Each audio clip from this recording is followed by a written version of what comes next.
Hi guys. तो आज हम शुरू करने वाले हैं क्लास नाइन्थ का पहला हिस्ट्री का chapter French revolution. Guys, French revolution अगर आप देखेगा देखने में लगेगा बहुत लंबा चौड़ा चैप्टर है, लेकिन उतना कॉम्प्लेक्स है नहीं। मैं आपको इसका एक बहुत ज़बरदस्त बर्ड आई व्यू देता हूँ और इस तरीके से दूंगा कि आप इसको लर्न करने में बहुत आसान रहेगा। आप देखो, पहले पूरा चैप्टर चार तरीके की गवर्नमेंट सेगमेंटेशन में बटा हुआ है। मतलब चार तरीके की गवर्नमेंट का जिक्र है इसके अंदर। आपको बताता हूँ, सबसे पहले इसमें शुरुआत होती है एब्सोल्यूट मोनार्की की, जो लुई 16 की है। उसके अंदर क्या क्या इवेंट्स गुजरते हैं। उसके बाद दूसरी सरकार आती है हमारी नेशनल असेंबली, जो मैक्सिमिलियन रॉबर्ट्सपीयर की है। तीसरी हमारी जो सरकार आती है, तीसरी सरकार हमारी आती है डायरेक्टरी रूल की, जिसमें पांच तरीके के एग्जीक्यूटिव मेंबर मिलके वहाँ की सरकार चला रहे हैं। और लास्ट में हमारी जो गवर्नमेंट आ रही है वह है डिक्टेटरशिप की, जो कि नेपोलियन चला रहे हैं। अब हम समझते हैं कि एक्चुअली हुआ क्या। एक स्टोरी है, एक राजा है, और एक, जैसे आप मूवी देखते हो उस तरीके से ये स्टोरी लाइन चल रही है। अब एक राजा है जो एक किंगडम को संभालता है, और ये राजा जब पावर में आता है ये देखता है कि इसका किंगडम में तो पैसे ही नहीं है, खाली है, एम्प्टी ट्रेजरी है। तो पहली बात तो समझने की चीज़ ये है कि इसको एम्प्टी ट्रेजरी मिली क्यों। किंगडम का जो पैसा था, ये पैसा कहाँ पे चला गया। तो बेसिकली इसके किंगडम का जो पैसा था वो कई तरीके के एक्सपेंसेस में चला गया। जैसे कि फ्रांस की कई कंट्री से लड़ाई हुआ करती थी, उन लड़ाई में पैसा चला गया। अमेरिका इनका दोस्त हुआ करता था, और जिस टाइम पे फ्रांस का रूल था, किंगडम चल रहा था, उस टाइम पे अमेरिका की इंडिपेंडेंस हुई थी। तो इंडिपेंडेंस के तौर पे फ्रांस ने पैसे से मदद करी थी, वहाँ पैसा चला गया। उसके बाद फ्रांस ने कई तरीके के लोन ले रखे थे, कर्जे ले रखे थे, उसका इंटरेस्ट रेट बढ़ गया, वहाँ पे चला गया। उसके बाद फाइनली इनकी जो कोर्ट और आर्मी होती थी, उसको मेंटेन करने के लिए पैसा चाहिए होता था, राइट। तो अब यहाँ पे देखो, एक सीक्वेंस क्या समझ में आ रही है। राजा आता है, उसको एम्प्टी ट्रेजरी मिलती है, यानी खजाना खाली है, और कई तरीकों से उसका जो खजाना है वो खाली हो चुका है, कई रीजंस उसके, जैसे हमने डिस्कस करे। अब ये पैसे को भरने के लिए क्या करेगा, राजा है, किंगडम तो चला रहे हैं। तो उसने क्या किया, टैक्स इम्पोज करने का आइडिया लगाया। अब इसने दो तरीके के टैक्स इम्पोज किए, एक बना डायरेक्ट टैक्स, एक इनडायरेक्ट टैक्स। टैक्स को इम्पोज करने के लिए उसने क्या किया, पूरी फ्रांस की सोसाइटी को तीन सेगमेंट्स में बांट दिया। ठीक है। पहली जो थी, सबसे पहली सेगमेंट होती थी क्लर्जी। क्लर्जी वो लोग होते थे जो चर्च और चर्च से रिलेटेड चीजों में डील किया करते थे, यानी कि रिलीजियस लोग थे। दूसरे थे नॉबल्स।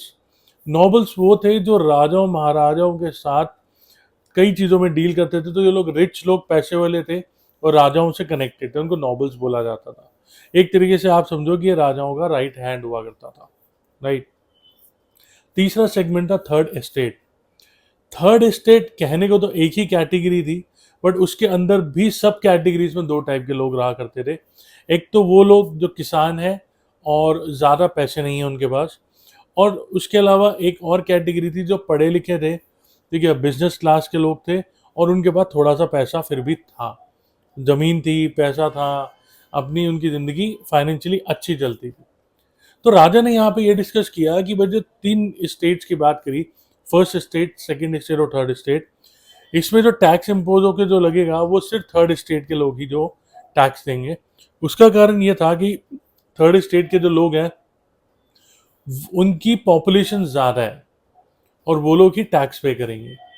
तो इस तरीके से थर्ड स्टेट के ऊपर एक अनचाहा एक बोझ आ गया। तो सोसाइटी में ये एक बहुत बड़ा बदलाव था, वहां के लोगों के ऊपर एक बदलाव आ गया कि अभी तक, कल तक जो लोग शांति से जिंदगी जी रहे थे, अब अचानक से उनको एक टैक्स पे करना है, क्योंकि किंग को सिर्फ अपना टैक्स वसूल के जो खजाना खाली हो चुका था उसको भरना था। यहां तक लोग सह गए, कोई दिक्कत नहीं हुई। टाइम बीता, टाइम बीतता चला गया। जैसे जैसे टाइम बीता और चेंजेस आते चले गए, उस चेंजेस के दौरान ये देखा गया कि वहां पे अब एक अनचाही नई परेशानी देखने को मिली। वहां पे हो गया कि पॉपुलेशन जो थी फ्रांस की धीरे धीरे बढ़ने लगी थी। अब ये देखिए, 1715 से लेके 1789 के बीच में जो पॉपुलेशन का स्तर है वो 23 मिलियन से 28 मिलियन तक चला गया, राइट। पॉपुलेशन बहुत तेजी से बढ़ रही थी, लोगों की सैलरी लिमिटेड थी, और ऊपर से उनको टैक्स देना पड़ रहा था। अब आप देखिए यहाँ पे पिस कौन रहा है, थर्ड स्टेट ही पिस रहा है। एक तो टैक्स लगा दिया गया, ऊपर से उनके पास सैलरी कम है, ऊपर से रिसोर्सेज इक्वली नहीं हो रहे हैं, तो इस वजह से थर्ड स्टेट के लोगों के ऊपर दूसरी मार पड़ी। पहले टैक्स की, दूसरी पॉपुलेशन जो बढ़ी, उसकी वजह से रिसोर्सेज कम हुए, उसकी वजह से महंगाई बढ़ गई। तो इस वजह से उनकी जो डेली रूटीन, जो खान पान, ग्रोसरी की जो महंगाई थी, ये भी उनके ऊपर बढ़ गई, जिसको बोला गया स्ट्रगल टू सर्वाइव या सबसिस्टेंस क्राइसिस का इसको नाम दिया गया। फिर भी वो लोग सहते चले गए, टाइम बीतता चला गया, टाइम बीतता चला गया। अब जैसे जैसे टाइम बीता, उसके बाद वहाँ पे कई तरीके की और नई प्रॉब्लम्स जो है देखने को मिली, राइट। अब नई प्रॉब्लम देखने को क्या मिलती है कि वहाँ पे लोगों ने अब जो है किंग के खिलाफ थोड़ा प्रदर्शन करना शुरू किया। अब जब किंग के खिलाफ प्रदर्शन करना शुरू किया, तो प्रदर्शन करना अलाउड नहीं था वहाँ पे, प्रोटेस्ट आप नहीं कर सकते थे, कई तरीके के राइट्स गिवन नहीं थे। तो वहाँ पे एक इलेक्टेड बॉडी होती थी, स्टेट जनरल, जिसमें तीनों ही फर्स्ट स्टेट, सेकेंड स्टेट और थर्ड स्टेट के तीनों के एक एक रिप्रेजेंटेटिव जो होते थे, वो किंग के साथ मीटिंग किया करते थे कई तरीके की चीज़ों को समझने के लिए, डिस्कस करने के लिए। उसमें भी दिक्कत ये थी कि जो थर्ड स्टेट के लोग हैं या फिर तीनों ही स्टेट के जो लोग हैं, उनके जो रिप्रेजेंटेटिव की जो मीटिंग होगी वो किंग डिसाइड करेगा जी वो मीटिंग कब होगी। अब जब तक मीटिंग नहीं होगी, टैक्स से परेशान है, महंगाई से परेशान है, कई चीज़ों से लोग परेशान है, वो सारी परेशानियों का हल मिलेगा नहीं। किंग इतनी इजीली से वो मीटिंग रखता नहीं था, जिसकी वजह से लोगों को परेशानी होती थी। तो फाइनली एक टाइम ऐसा आया जब किंग ने डिसाइड किया कि भाई चलो एक मीटिंग रख लेते हैं। अब जब ये मीटिंग रखी गई, तो जो थर्ड स्टेट के लोग हैं, इनके लिए एक अपॉर्चुनिटी थी अपनी बात को किंग के सामने रखने के लिए। तो कुछ डिबेट डिस्कशन के थ्रू रखना चाहते थे, और कुछ लोग जो थे वहाँ पे कुछ चिट्ठियां लिख कर आए थे जिसमें उन्होंने अपनी डिमांड्स कलेक्टिवली रखी गई थी। अब जैसे ही एक हॉल में ये लोग इकट्ठे होते हैं, राइट, वहाँ पे सबसे टॉप पे जो है क्लर्जीज बैठे हैं, उसके बाद नोबल्स बैठे हैं, उसके बाद जो थर्ड स्टेट के पढ़े लिखे लोग हैं वो बैठे हैं, और फाइनली जो गरीब तबके का जो आदमी इंसान है तो सबसे आगे खड़ा है। अब ये जो 40,000 चिट्ठियां आई हैं, ये 40,000 चिट्ठियां जब उन्होंने किंग के आगे रखने की कोशिश करी, किंग ने बिना सोचे, बिना समझे, बिना उनकी सलाह जाने, बिना उनकी बातों को सुने, सीधे डिनाई कर दिया, भाई जो आप चिट्ठियां लेकर आए हो वो चिट्ठियां, ठीक है, के अंदर जो भी लिखा है मेरा डिसीजन है नो, मैं ना करता हूं, मुझे एक भी डिमांड उसमें मान्य नहीं है। थर्ड स्टेट के जो लोग थे वो इस चीज़ से बहुत नाखुश हुए।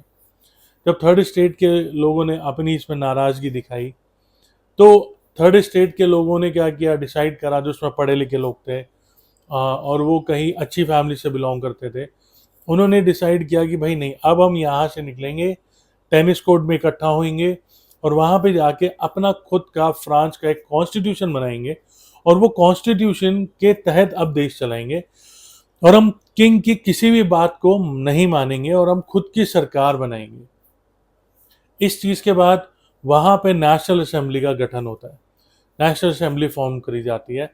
नेशनल असेंबली एक इंडिपेंडेंट गवर्नमेंट थी, ठीक है, डेमोक्रेसी नहीं कह सकते हैं, बट हाँ लोगों ने मिलकर बनाई थी, इनके अपने खुद के रूल्स थे, कॉन्स्टिट्यूशन बन चुका था, बट लोकतंत्र नहीं था। लोगों के पास अभी भी वोटिंग, सारे ही लोगों के पास वोटिंग राइट्स नहीं थे, तो इसको लोकतंत्र हम नहीं कहेंगे। डेमोक्रेसी आप ना आंसर में यूज करिए और ना इसका कहीं भी जिक्र करिए, क्योंकि डेमोक्रेसी इसको हम नहीं बोल सकते हैं। नेशनल असेंबली के बाद मेजरली क्या प्रोविजंस लिए गए, अब आप देखो पहले फेज में हमने क्या सोचा, क्या समझा और क्या देखा। वो ये कि किंग है, किंग को एम्प्टी ट्रेजरी मिली, टैक्स इम्पोज किया, टैक्स से लोग ना खुश थे, उसके बाद पॉपुलेशन बढ़ जाती है, और उसके बाद तंगी आ जाती है, और उसके बाद ठीक है जब लोग अपनी डिमांड्स लेकर आने की कोशिश करते हैं तो डिमांड भी अनसुनी कर दी जाती है, जिसके बाद थर्ड स्टेट के लोग डिसाइड करते हैं कि हम अपनी सरकार खुद बनाएंगे। यहां से शुरुआत हुई नेशनल असेंबली, यानी कि इस चैप्टर की दूसरी सरकार। दूसरी सरकार नेशनल असेंबली जब बनती है, नेशनल असेंबली बनने के कुछ मुख्य कारण होते हैं। तो अगर ये क्वेश्चन आ जाता है नेशनल असेंबली में क्या नए प्रोविजंस बने थे, what are the provisions that are made in national assembly, वो डिस्कस करते हैं। पहला प्रोविजन ये बना था कि जो मोनार्क यानी कि किंग की जो पावर्स थी उसको हम लिमिटेड कर देंगे, किंग की पावर को हम पूरी तरीके से चलने नहीं देंगे। सरकार की जो पावर है दूसरे केस में वो 3 हिस्सों में बट जाएगी, एग्जीक्यूटिव, लेजिस्लेटिव और जुडिशरी। गवर्नमेंट अपनी चीजें खुद नहीं करेगी बल्कि अपने पावर्स को 3 सेगमेंट में डिवाइड करके उसको 3 हिस्सों में बांट देगी, एग्जीक्यूटिव, लेजिस्लेचर और जुडिशरी, राइट। इसके अलावा वोटिंग पैटर्न में भी चेंज आया। जितने भी लोग ऐसे थे जिनकी इनकम इतनी है कि वो टैक्स देने लायक है, उनकी खुद की प्रॉपर्टी है, वो लोग वोट दे सकते हैं, उनको बोला गया एक्टिव सिटीजन्स। और जो लोग गरीब हैं, जिनके पास इनकम कम है, जो टैक्स देने की क्षमता नहीं रखते हैं, जिनके पास अपनी प्रॉपर्टी नहीं है, वो और सभी औरतें, female, were not allowed to vote, उनको वोट देना अलाउड नहीं है। तो इनको बोला गया पैसिव सिटीजन्स। तो नेशनल असेंबली में 3 मोटे प्रोविजन देखे गए। किंग की पावर को कम करना है, limit the power of monarch, powers of the government divided into 3 parts, executive, legislature and judiciary. उसके बाद एक्टिव एंड पैसिव सिटीजन्स का कॉन्सेप्ट लेकर आ गए। हालांकि यहाँ पे भी कुछ लोग बहुत ज़्यादा नाखुश थे जब उन्होंने ये कहा कि जब एक तरीके से तो इंडिपेंडेंट गवर्नमेंट आई है, फिर भी राइट्स उनको पूरी तरीके से नहीं मिले हैं, ठीक है, वोटिंग राइट्स में भी एक्टिव पैसिव सिटीजन्स बना दिया गया, लेकिन इसके साथ ही लोगों को एक बेनिफिट दे दिया गया कि राइट टू स्पीच जैसी चीज़ें खोल दी गई कि आप अगर कुछ कहना चाहते हैं तो आप कहने के लिए रख सकते हैं। कहानी आगे बढ़ती है। कहानी में अब इसका जो लीडर था मैक्सिमिलियन रॉबर्सपियर है। मैक्सिमिलियन रॉबर्सपियर ने बड़ी हार्श पनिशमेंट रखी। मैक्सिमिलियन रॉबर्सपियर ने ये पनिशमेंट रखी जिसको बोला गया गुलोटिन। गुलोटिन के तहत क्या हुआ कि एक डॉक्टर था, उसने उस डॉक्टर से सलाह करी कि अगर कोई देशद्रोही का काम करता है या कोई ऐसी काम करता है जिससे देश को हानि पहुंचेगी या एक अच्छा सिटीजन नहीं होगा, ठीक है, कोई भी जो देश के और सरकार के खिलाफ बात करेगा तो हमें उसके लिए बड़ी सख्त पनिशमेंट होनी चाहिए। तो उन्होंने एक डिवाइस बनाया, एक डॉक्टर की कंसल्टेशन से। इस डॉक्टर ने डिवाइस बनाया, उसको बोला गया गुलोटिन, जो डॉक्टर गुलोटिन ने बनाया था, जिसमें इंसान की गर्दन को रख के उसकी गर्दन एक ब्लेड के द्वारा काटी जाती थी। ये बहुत ही ब्रूटल पनिशमेंट थी उस जमाने में। और मैक्सिमिलियन रॉबर्सपियर जो कि नेशनल असेंबली का लीडर था, उसने ये बोला कि मैं सभी किस्म के नॉबल्स, स्पेशली किंग और किंग के जानकार और कोई भी वो लोग जो करंट सरकार के खिलाफ या कंट्री के खिलाफ या पूरे देश के खिलाफ देशद्रोही का काम करेगा, उसको गुलोटिन के कटवा के मरवा दिया जाएगा। और उसने साथ ही ये बात बोली कि अगर मैं भी ये बात फॉलो ना करूं, अपने ही कानून को मैं किसी तरीके से वायलेट करता हूं, तो मुझे भी इसी गुलोटिन के तहत यहां से मरवा दिया जाए, राइट। तो इस तरीके से कहानी आगे बढ़ती है और कहानी जैसे आगे बढ़ती है तो उसके बाद एक नए चरम पे जाती है। बैक एंड पे क्या होता है, जो किंग लुई 16 था, ये आसपास के जितने किंगडम थे उनके राजाओं को पकड़ के उनको भड़काने की कोशिश करता है कि देखो मेरे ही अपने लोगों ने यहाँ पे बगावत कर दी है, राइट। तो ये ना हो जिस तरीके से मेरे लोगों ने बगावत कर दी और मेरा किंगडम मेरे हाथ से फिसलता जा रहा है, तुम्हारे साथ भी ये हो जाए। तो मैं तुम लोगों से ये एक रिक्वेस्ट करूंगा कि तुम लोग मेरे देश में आओ और इन लोगों के ऊपर अटैक करो, यानी कि अपनी ही जनता के ऊपर अटैक करो और मुझे मेरा किंगडम भी दिलाओ और तुम अपने किंगडम को भी सुरक्षित रखो। इसके लिए जो आस पड़ोस के मुल्क के जो किंगडम थे वो रेडी हो जाते हैं, स्पेशली प्रूशिया और ऑस्ट्रिया। यहाँ के किंगडम फ्रांस की जनता के ऊपर अटैक करने के लिए रेडी हो जाते हैं। अभी क्या होता है, ये बात फैल जाती है और जनता को जब ये बात पता लगती है, जनता खुद की लोगों को इकट्ठा करती है, एक पैरा मिलिट्री फोर्स की तरह इकट्ठी एकजुट होके उनका सामना करती है और उनको हरा देती है।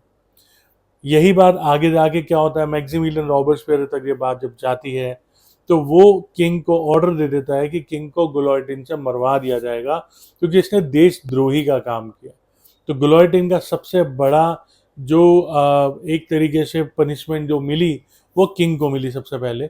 और आगे जाके ऐसी किसी परिस्थिति में आके मैक्सिमिलियन को खुद भी गुलोटिन से कटना पड़ जाता है, यानी कि मैक्सिमिलियन रॉबर्सपियर का भी अंत हो जाता है। इसी के साथ यहाँ पर जो दूसरी सरकार थी नेशनल असेंबली की, वो भी खत्म हो जाती है। अब सवाल ये था, ना किंग रह गया, ना मैक्सिमिलियन रॉबर्ट्स पे रह गया, और ना ही नेशनल असेंबली रह गई। अब सोसाइटी के जो पढ़े लिखे लोग थे, सियाने लोग थे, उनको ये टेंशन थी कि भाई अब इस तरीके से अब सरकार को कैसे बनाया जाए। पहले किंग ने अपनी चलाई, रॉबर्ट्सपियर ने नेशनल असेंबली के तहत अपनी चलाई। अब हम क्या करेंगे, हम सिंगल रूलर का कॉन्सेप्ट ही नहीं रखेंगे, हम रखेंगे 5 एग्जीक्यूटिव मेंबर होंगे जो सरकार को मिलके डिसीजन, डिबेट और डिस्कशन करके फिर कोई देश के हित के लिए एक सरकार में रहेंगे। उस तरीके की सरकार को बोला गया डायरेक्टरी रूल। डायरेक्टरी रूल के अंदर 5 लोगों को चुना गया, उनकी सरकार बनाई गई, उनको एग्जीक्यूटिव मेंबर बोला गया। लेकिन ये सरकार भी लंबे टाइम तक नहीं टिक पाई। उसका कारण ये था कि ये 5 मेंबर आपस में लड़ते रहते थे और कभी किसी डिसीजन पे नहीं पहुंच पाते थे। देश के सिचुएशन जो थी स्टेबलाइज नहीं हो पा रही थी, और ये तीसरे तरीके की ऐसी सरकार थी जहां पे अनस्टेबिलिटी का माहौल बना हुआ था। पहली सरकार किंग की थी, दूसरी सरकार नेशनल असेंबली की थी। डायरेक्टरी रूल तीसरे तरीके की सरकार थी जो कि अनस्टेबल तरीके से काम कर रही थी। तो गाइज यहां पर आप देखो 3 तरीके की सरकार बदल चुकी है, अब चौथी सरकार की बारी है। ये सब माहौल देख रहा था आर्मी का एक सबसे बड़ा अधिकारी, राइट, उसका नाम था नेपोलियन। नेपोलियन जो था कई तरीके की लड़ाइयां लड़ चुका था, देश घूम चुका था, देश की सरकारें देख चुका था, देश दुनिया में किस तरीके से सरकारें चलती हैं, देश चलते हैं, उसको बहुत अच्छा तजुर्बा था।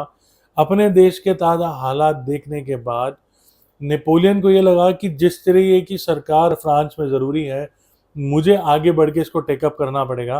और वहाँ पे फिर नेपोलियन ने आर्मी की मदद लेते साथ ही मार्शल लॉ इम्पोज करा और अपने आप को पावर में लेकर आया और अपने आप को वहाँ का डिक्टेटर घोषित कर दिया, राइट। डिक्टेटर घोषित करने के बाद ये वहाँ की लेकर आया चौथी सरकार जो बनी डिक्टेटरशिप की सरकार। तो पहली मोनार्की, दूसरी नेशनल असेंबली, तीसरी डायरेक्टरी रूल, चौथी हो गई डिक्टेटरशिप।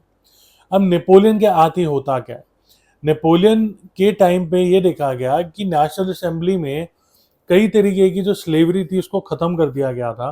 लेकिन नेपोलियन ने ये देखा कि ये स्लेवरी को ख़त्म करने से मकसद सॉल्व नहीं होगा, क्योंकि कई जगह पे स्लेव्स की ज़रूरत है, स्पेशली बिजनेस और ट्रेड के अंदर।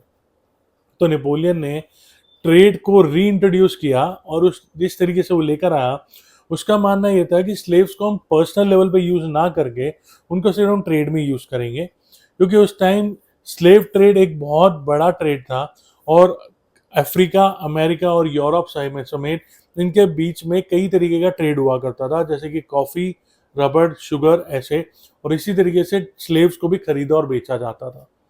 तो नेपोलियन ने स्लेव्स को सिर्फ और सिर्फ कॉमर्शियल यूज़ के लिए या फिर ट्रेडिंग के पर्पज से इसको इस्तेमाल किया और उसके बाद एक तरीके से स्लेवरी को री इंट्रोड्यूस कर दिया। उसके बाद वो मॉडर्न पॉलिटिकल सिस्टम लेकर आया, नया एडमिनिस्ट्रेटिव सिस्टम लेकर आया और लोगों को कई तरीके की इसमें राइट्स दिए। समझा जाए बाकी सरकार के मुकाबले में ये एक अच्छी सरकार थी, स्टेबलाइज थी, लेकिन ये भी ज़्यादा लंबे टाइम तक चल नहीं पाई। इसमें ये देखा गया कि नेपोलियन जो था वो बहुत सख्ती से चलता था, लेकिन अभी भी सोसाइटी में कुछ लोग ऐसे थे जो नेपोलियन की सरकार से सेटिस्फाई नहीं थे और वो अभी भी चाहते थे कि ये चला जाए या किसी तरीके से इसकी भी हत्या कर दी जाए और यहाँ पे कुछ और नई तरीके की सरकार लेके आया जाए। आखिर में यही हुआ, एक वाटरलू की लड़ाई होती है फ्रांस की, जिसमें नेपोलियन मारा जाता है और उसके साथ ही ये सरकार भी ख़त्म हो जाती है। उसके बाद कई तरीके की चेंजेस आते हैं, बदलाव आते हैं, जिसको आप क्लास 10th की हिस्ट्री में ज़रूर पढ़ेंगे। तो गाइस आप जब देखेंगे कि फ्रेंच रेवोल्यूशन में क्या चीज़ें लर्न करने वाली है, ये तो हो गया पूरा बर्ड आई व्यू, सारे के सारे क्वेश्चंस, सारी की सारी इंफॉर्मेशन इन्हीं से निकलेगी। मैं आपको शुरू से होने वाले कुछ क्वेश्चंस बताता हूँ। अब आप इसमें मेहनत करें, चैप्टर को रीड करें, ठीक है, क्या क्वेश्चन इसमें आपको समझ में आ गया, क्या नहीं आया। आप डिस्क्रिप्शन में मैं लिंक दूंगा, आप मुझे पर्सनल कांटेक्ट करके मेरे से नोट्स भी ले सकते हैं। आप चाहे तो मेरे से आप क्लास लेके पूरी इन्फॉर्मेशन डिस्कस भी कर सकते हैं। मेरा फ़ोन नंबर, मेरी इन्फॉर्मेशन सब इसके अंदर गिवन होगी। क्वेश्चन की बात करें, पहला क्वेश्चन इसमें ये आ जाता है, why did Louis 16 got empty treasury. Empty treasury इसको लुई 16 को क्यों मिलती है। Explain different types of taxes that are being imposed by the king. ठीक है, सोसाइटी में कई तरीके के लोग थे, उन्होंने अपनी बात को मनवाने के लिए कई तरीके के क्लब्स बनाए थे। Explain different types of clubs that are being formed in in the France, like Jacobin club था, वुमेन्स क्लब था। वुमेन ने भी बहुत बढ़ चढ़ के इसमें पार्ट लिया था, जहाँ पे वुमेन की बहुत सफरिंग हुआ करती थी, उनको इक्वलिटी नहीं दी गई थी। तो वुमेन क्लब्स के द्वारा वुमेन ने अपनी बातों को सरकार के आगे रखने की कोशिश करी थी, धरने दिए थे, स्ट्रगल करे थे, ताकि हमारी राइट टू वोट और कई तरीके की राइट्स उनको मिले। तो ये दो तरीके के जो क्लब्स थे उसकी इंफॉर्मेशन क्वेश्चन में पूछी जाती है, जैकोबिन क्लब और women's club. Explain subsistence crisis, जो मैंने बताया था पॉपुलेशन इंक्रीज कर गई, पॉपुलेशन इंक्रीज करने की वजह से वहाँ पे तंगी आ गई और लोग वहाँ पे लड़ पड़े। टर्मोइल का एक सीन था, how did France sheathed with turmoil, यानी कि फ्रांस के हालात बद से बदतर कैसे होते चले गए। जहाँ पे एक्सट्रीम कोल्ड वेदर आ गया, हार्वेस्ट खराब आ गई, वहाँ की औरतें लाइन में लगती थी, वहाँ पे लूटपाट शुरू हो गई, जिसकी वजह से फ्रांस की हालत बद से बदतर होती चली गई। Explain the incident of 1789। 1789 का वही इंसिडेंट है जब सारे लोग सड़कों पे उतर आए, उन्होंने किंग के खिलाफ धरना दिया, किंग के खिलाफ लड़ाई करी। वहाँ की एक प्रचलित जेल थी जिसको वो लोग बैस्टील फोर्ट्रेस बोलते थे, उसको तोड़ दिया गया, वहाँ के प्रिजन को छुड़ा दिया गया, वहाँ के जेलर की भी डेथ हो गई और वहाँ के पत्थरों को लोगों ने यादगार के तौर पे अपने घर ले गए। उसके बाद explain the rain of terror. Rain of terror वही टाइम था जब गुलोटिन को इंट्रोड्यूस किया गया, और उस टाइम पे गुलोटिन से कितने लोगों की मौत हो गई, जैसे किंग लुई 16 और रॉबर्ट स्पियर की खुद की। तो ये बहुत ही दर्दनाक टाइम था जब ये सारी चीज़ें हुई। उसके बाद कितनी टाइप की हमारी explain different types of government that has been notice during the French revolution. तो 4 तरीके की गवर्नमेंट का हमने इसमें जिक्र किया है।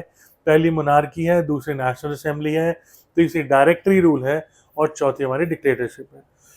Explain the slavery system of France. तो स्लेवरी थी जो 3 जो मुल्क थे, अफ्रीका था, अमेरिका था और यूरोप था, इन तीनों के बीच में कई तरीके का ट्रेड होता था। उन सभी कमोडिटीज़ के बीच में एक ट्रेड स्लेव ट्रेड भी था, जिसको ये लोग जो जितने भी बिजनेसमैन और ट्रेडर्स थे वो किया करते थे, राइट। इन सब के बाद जो नेक्स्ट क्वेश्चन आता है, explain the dictatorship of Napoleon. तो नेपोलियन की डिक्टेटरशिप किस तरीके की थी, क्या रूल्स चेंजेस किए थे और किस तरीके के करे थे। गाइस, इतने बर्ड आई व्यू के अंदर, इस पूरे डिस्क्रिप्शन के अंदर, ये आपका 95% चैप्टर जो है कवर हो चुका है। बाकी मैं आपसे फिर भी ये रिक्वेस्ट करूंगा, इन सब को लेके आप एक फ्लो चार्ट बनाइए। फ्लो चार्ट बना के हर एक गवर्नमेंट की आप 4 गवर्नमेंट्स बनाइए। मोनार्की के टाइम पे क्या क्या इवेंट्स हुए, उसके बाद नेशनल असेंबली के टाइम पे क्या क्या इवेंट्स हुए, नेशनल असेंबली कैसे फॉर्म हुई, डायरेक्टरी रूल में क्या क्या इवेंट्स हुए, और डिक्टेटरशिप नेपोलियन की क्या क्या इवेंट्स हुए। उन इवेंट्स के आप छोटे छोटे फ्लो चार्ट बना के उसको जब आप बनाएंगे, ये चैप्टर बहुत इजीली लर्न हो जाएगा। गाइस, इस चैप्टर को रटना बिल्कुल भी मत, इसका चैप्टर 2 इसी से कनेक्टेड है। क्लास 10th का पहला चैप्टर हिस्ट्री का, वो भी इसी से कनेक्टेड है। अगर आपने ये चैप्टर रट लिया और बाद में आप भूल गए, तो आपको सेकंड चैप्टर में भी दोबारा दिक्कत आएगी, क्लास 10th के पहले चैप्टर में भी दिक्कत आएगी। फिर भी कोई दिक्कत आती है, आप मेरे से कांटेक्ट भी कर सकते हैं, आप मेरे नोट्स भी ले सकते हैं। डिस्क्रिप्शन में जाके मेरा लिंक होगा, मेरे कांटेक्ट डिटेल्स होंगे, वहाँ पे जाके आप मुझे अप्रोच कर सकते हैं। Thank you friends and have a good luck ahead.